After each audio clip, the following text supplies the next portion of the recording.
কোন কোন স্থানে মৃতকে দাফন করা হারাম? যেখানে সে ইন্তেকাল করবে সে জায়গায় তাকে দাফন করা হারাম। যেখানে ইন্তেকাল হবে সেখানে দাফন করা হারাম। সেখানে দাফন করা হারাম হওয়ার ক্ষেত্রে কি কারণ থাকতে পারে, লজিক থাকতে পারে যে আমি আমার জায়গায় আমি মারা গেছি, আমি চাই যে আমার জায়গায় আমি এখানে আমাকে দাফন করা হবে, অসুবিধা কি? যেখানে ইন্তেকাল করে সেখানে দাফন করা নবীদের বিশেষত্ব। সেক্ষেত্রে অন্যদের ক্ষেত্রে করা যাবে না, এই ধরনের কি শরীয়তের কোনো বিধান আছে?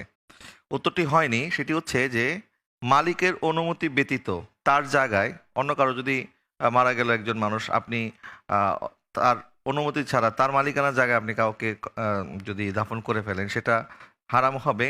প্লাস যে অন্য জায়গা থাকা সত্ত্বেও পুরাতন কবরে মৃতকে দাফন করা সেটাও হারাম।